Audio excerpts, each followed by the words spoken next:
y est, on y est, l'aventure démarre. Une semaine, on va être ensemble à New York. Donc bienvenue à une nouvelle vidéo sur la chaîne. J'espère vraiment que ce voyage va vous plaire. Je vais essayer vraiment de tout donner. Je vais vous partager mon New York, mes bons plans, mes petits secrets. Alors j'espère que vous allez regarder cette vidéo jusqu'au bout. Ce matin, je suis à Times Square. Il est 7h15 du matin. Ouais, je sais, il est un petit peu tôt. Mais j'avais envie de vivre ça. Merci la pandémie. C'est à Times Square, vide, réellement. Incroyable. Aujourd'hui, on a un programme assez riche. Je vais faire des choses qui sont plutôt connues au début, voilà, pour rester quand même dans les trucs un petit peu touristiques. Mais vous allez voir, je vais vous surprendre tout au long de la vidéo. Je vais vous amener dans des coins que vous ne connaissez absolument pas. Donc restez connectés et on se voit tout de suite pour la suite de la vidéo. I stand by you when you're falling, when the river is calling. I said I love you forever. We can make it together. What goes up must come down. There's lots of friendly faces all around, and nothing's ever lifting. Je me retrouve maintenant à hauteur du Rockefeller Center. Je suis juste à côté des NBC Studios, là où est tourné le show de Jimmy Fallon. C'est super sympa. Si jamais ça vous intéresse, je vais vous laisser dans la description comment faire pour pouvoir assister au show. Simplement, c'est gratuit, il suffit de s'inscrire et après que vous soyez sélectionné. Mais ça doit être une expérience super cool. J'aurais voulu le faire dans ce voyage, mais j'avoue que je suis prise un petit peu par le temps, donc je ne vais pas pouvoir le faire. Mais sur un prochain voyage, j'adorerais vraiment faire ça. J'en profite, juste à côté du Tonight Show, vous avez ce fameux glacier vegan qui s'appelle Van Leeuwen, qui est juste ici derrière moi. Ils font des glaces vegan super bonnes. Donc s'il y en a parmi vous qui voilà, qui mangent vegan ou quoi, très bonne option pour pouvoir manger des glaces à New York. Et juste à côté donc de NBC Studios, il y a une boutique très sympa à l'intérieur où vous pouvez acheter du merchandising. Ils ont notamment des choses de Friends et tout ça. Et juste à côté, qu'est-ce qu'on trouve? Wow. Le Radio City Music Hall, c'est là où est le fameux spectacle des Rockets. Donc une institution à New York, vraiment voilà, super cool. Donc si vous avez envie de venir voir aussi un spectacle, c'est très sympa. Il y a comme une espèce de, c'est pas un centre commercial, mais bon, il y a des boutiques qui sont dans ce fameux Rainbow Room. C'est là où il y a l'entrée du Rockefeller Center, c'est là où il y a le show de Jimmy Fallon. Et il y a une boutique que j'adore qui s'appelle Peak, qui est juste ici derrière moi. Et notamment, je vous montre un des produits que j'aime beaucoup. Ce sont ces petits sacs qui vendent de la marque Loki. Ce sont des sacs pour faire les courses. En fait, ça vous permet de les garder dans votre sac à dos. Et quand vous avez acheté des choses, pouvoir les mettre. C'est des petits sacs qui sont pliables. Et je vous les conseille, ils sont super cool.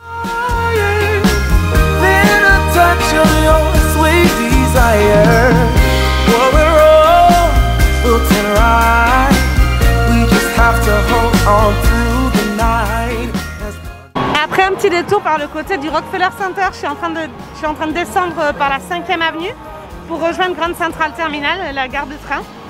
Et là-bas, je vous raconte des petits secrets que j'ai appris sur la gare.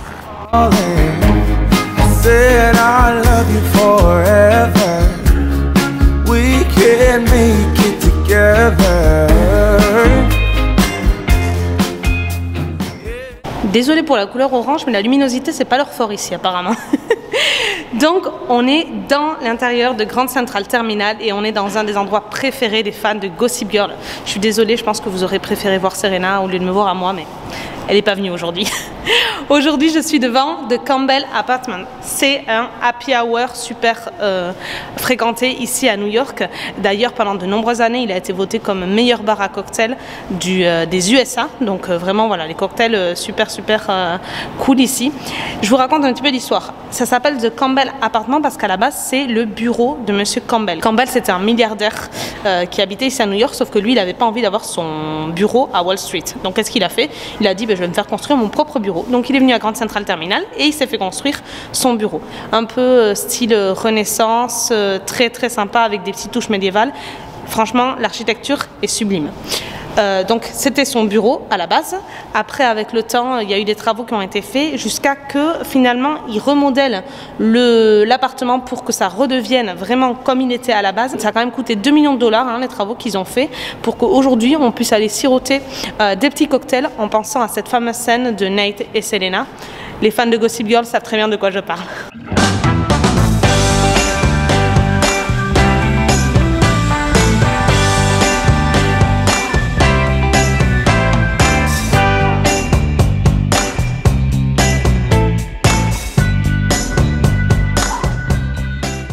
Si vous voulez vraiment vivre l'expérience de voir Grand Central Terminal comme il se doit, je vous conseille d'arriver et de rentrer par la 42e avec Park Street, parce que vous allez avoir directement la façade de Grand Central Terminal et vous allez rentrer directement par la partie principale de Grand Central Terminal.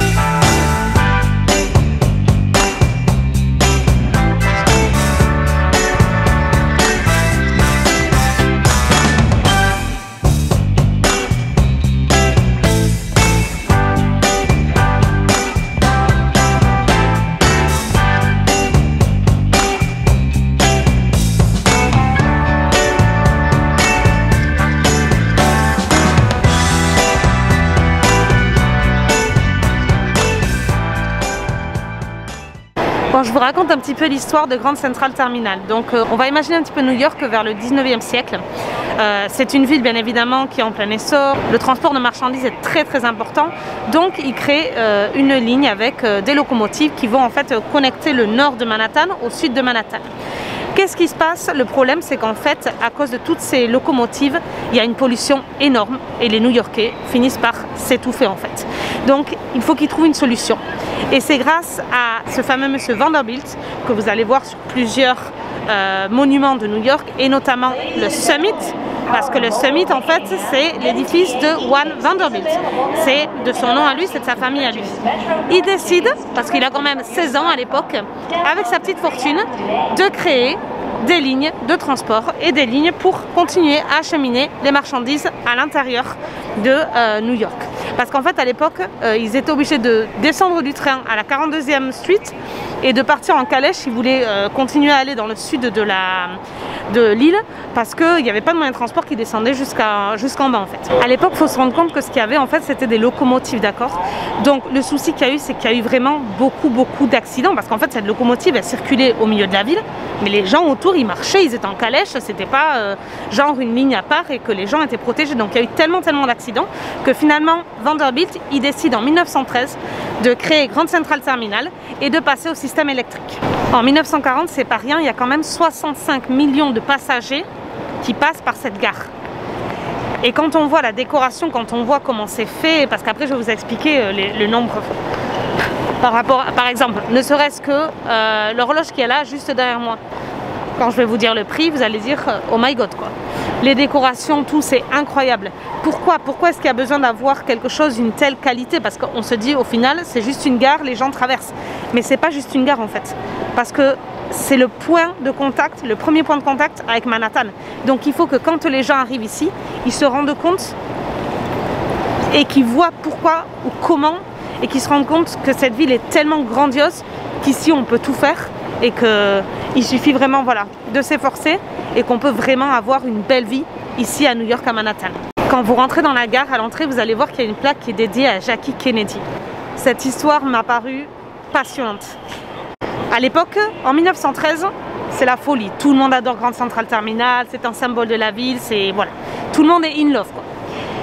Après la guerre, la Seconde Guerre mondiale, sur les coups à peu près vers 1954, les propriétaires de la gare se disent bon, la gare c'est bien, mais c'était mieux si on rasait tout ça et qu'on construisait des buildings, qu'on les louait, qu'on les vendait pour récupérer de l'argent.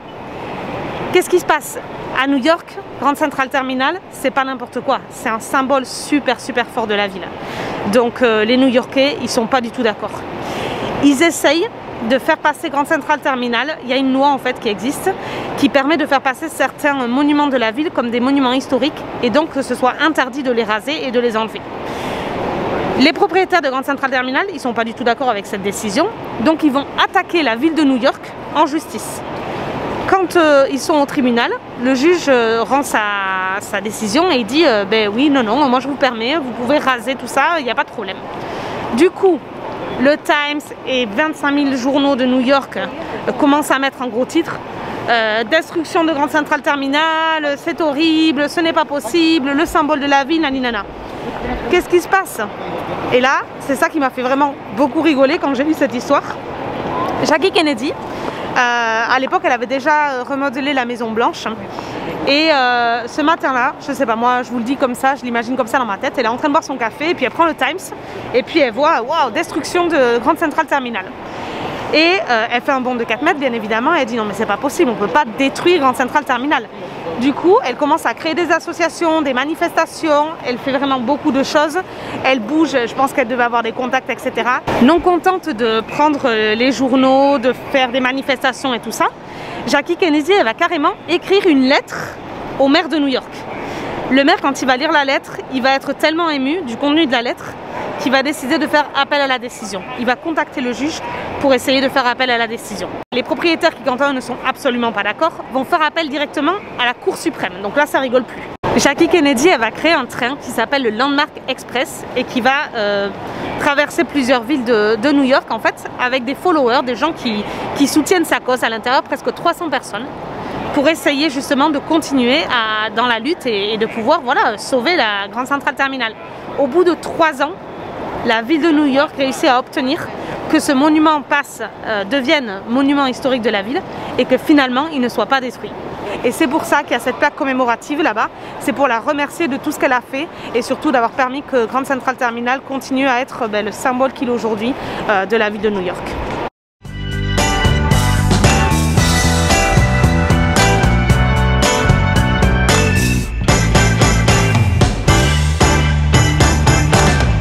Au-dessus de ma tête, vous voyez cette voûte pleine de constellations. Elle est remplie de 61 ampoules qui représentent des étoiles en fait qui brillent. Et vous allez me dire quel est le rapport entre une gare et les constellations. En fait, les marins, quand ils prenaient les bateaux, ils se laissaient guider par les étoiles. Et pour Juan Vanderbilt, c'est ça qu'il veut. Il veut que les étoiles, les constellations, guident les trains. Ils ont même travaillé avec un astronome pour pouvoir faire tout ça. Mais il y a quelque chose qui est très bizarre. Quand on regarde la voûte comme ça, en fait, on se rend compte que le zodiaque, les constellations, elles sont à l'envers. Mais il y a un motif. En fait, c'est parce que Juan Vanderbilt, il voulait pas en fait que ce soit la vision des hommes vers le ciel, mais plutôt la vision divine de Dieu vers les humains en bas. Et c'est pour ça qu'en fait, tout ça, c'est à l'envers. On revient à la petite horloge du point d'information derrière moi. Petite horloge, mais la petite horloge, elle coûte quand même 3 millions de dollars. Donc elle est en or massif. C'est un objet de collection. Je ne sais pas si un jour ils le mettront en vente, mais c'est incroyable, incroyable.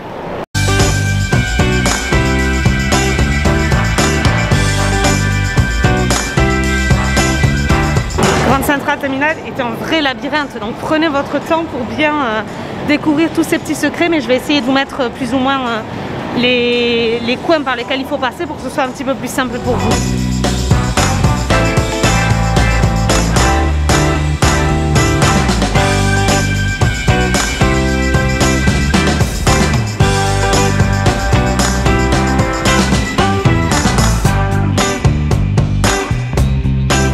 Juste à côté de l'Oyster Bar qui est situé derrière moi, qui est un endroit vraiment spectaculaire. L'architecture est incroyable. Si vous voulez venir manger des huîtres, c'est quand même 4 $ l'huître. Mais je sais pas, peut-être pour une occasion spéciale, ça en vaut la peine. Cette voûte que vous voyez, on appelle ça la galerie des chuchotements. Pourquoi? Parce que si jamais vous vous mettez dans cet angle-là par exemple, et que vous chuchotez quelque chose, la personne qui est dans l'angle d'en face vous entend. Peut-être que c'est un bon coup du coup, peut-être que c'est un bon plan si vous voulez demander quelqu'un en mariage.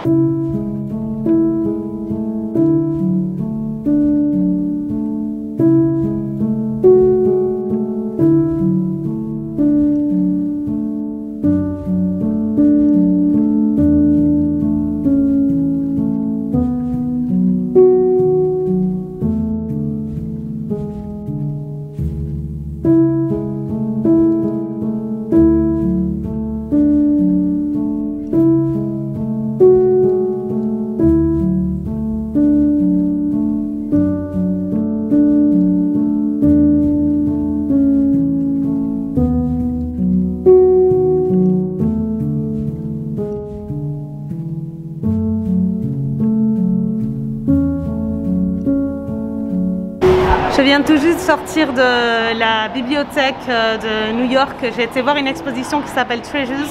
Je voudrais remercier Marilyn du club membre de We Love New York, qui est celle qui m'a conseillé de venir voir cette expo. J'ai vraiment adoré. Il y avait des objets voilà, d'une grande importance, que ce soit pour la littérature, pour la culture, des choses que je pensais jamais voir. Donc je vous conseille. En plus, c'est une exposition qui est gratuite.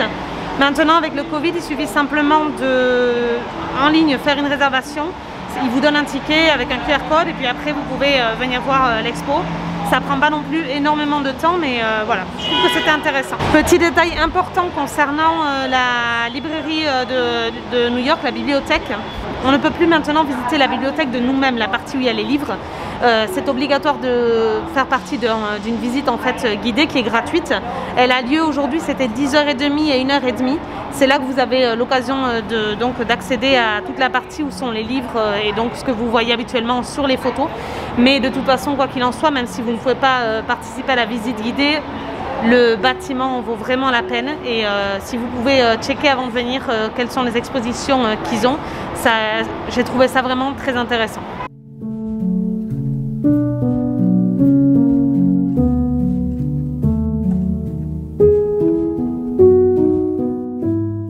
Bon, j'attends mon amie Christy qui va me rejoindre d'ici 5 minutes à peu près. Et finalement, je vais vous amener dans l'un des endroits secrets dont je vous parlais ce matin.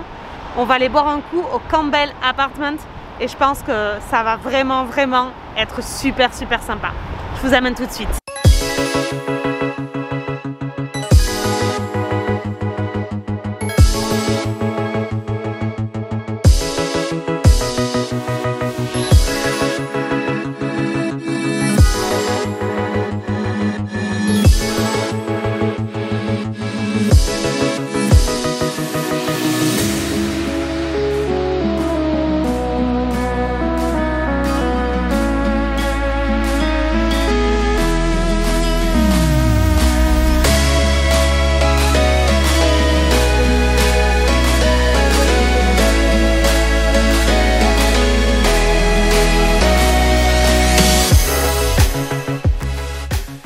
Les cocktails au Campbell Apartment ont été vraiment super bons, super top.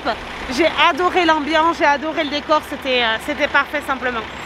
Et je vous raconte où est-ce qu'on est maintenant. On est venu manger ici à ce restaurant qui s'appelle The Corner o La Esquina. C'est un restaurant mexicain. Et c'est un restaurant que je fréquente depuis plus de 12 ans. En fait, dans tous mes voyages à New York, je viens manger ici. Mais il y a 5 ans, j'ai découvert qu'à l'intérieur de ce restaurant, qui a l'air sans prétention, se cache un restaurant secret. Vous faites la réservation à travers la web de Open Table, la web américaine, qui sert pour faire des réservations dans les restaurants. Et je vous en raconte pas plus parce que j'ai envie vraiment que vous ayez la surprise. Je vais juste vous mettre quelques images pour que vous voyez comment c'est, mais c'est incroyable. Si vous aimez la gastronomie mexicaine, c'est excellent.